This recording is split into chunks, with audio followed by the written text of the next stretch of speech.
छत्तीसगढ़ में भाजपा की सरकार बनते ही अब नक्सली भी एक्टिव हो गए हैं। बस्तर के अलग अलग जिलों में वारदात कर रहे हैं। विधानसभा चुनाव परिणाम से पहले और बाद में नक्सलियों की लगाई आईडी और मुठभेड़ में करीब 3 जवान शहीद हुए हैं, 9 जवान घायल हुए हैं, जबकि एक भाजपा नेता समेत कुल 3 सिविलियंस की भी जान गई है।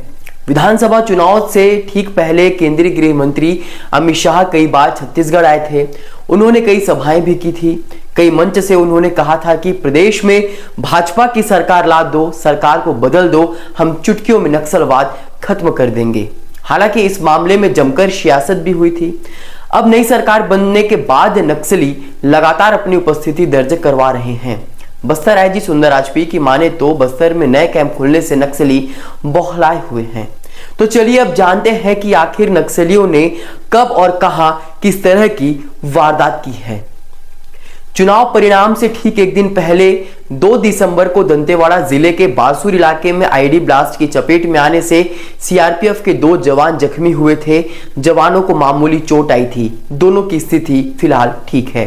11 दिसंबर को सुकमा जिले के सतालौंग में नक्सलियों की लगाई आईडी की चपेट में आने से 4 जवान जख्मी हो गए थे।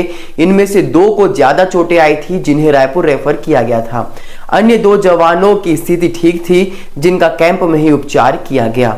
12 दिसंबर को भी सुकमा के सतालौंग में नक्सलियों की लगाई एक आईडी ब्लास्ट हो गई थी और इस ब्लास्ट की चपेट में आने से एक जवान जख्मी हो गया था। हालांकि उसकी स्थिति भी अभी खतरे से बाहर है। 13 दिसंबर को नारायणपुर जिले के आमदई खदान के पास नक्सलियों की लगाई आईडी ब्लास्ट हुई थी। इस ब्लास्ट की चपेट में आने से एक जवान शहीद हो गए थे, जबकि एक जवान घायल था। इसी तरह से 14 दिसंबर को कांकेर जिले के प्रतापपुर में आईडी ब्लास्ट की चपेट में आने से बीएसएफ का एक जवान शहीद हो गया था।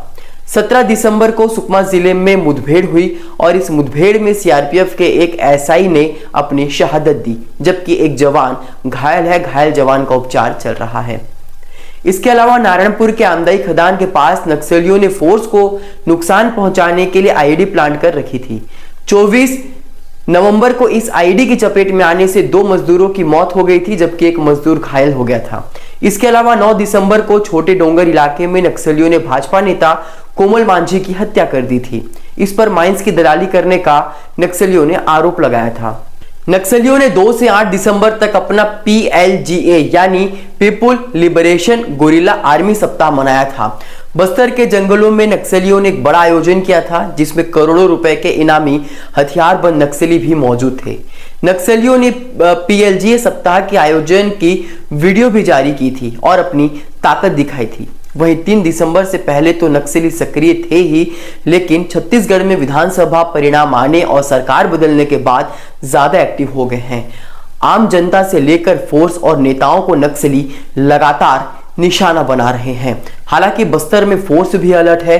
हर दिन बस्तर के सुकमा, दंतेवाड़ा, बीजापुर, नारायणपुर, कांकेर जैसे जिलों में लगातार जवानों को नक्सल ऑपरेशन पर भेजा जा रहा है।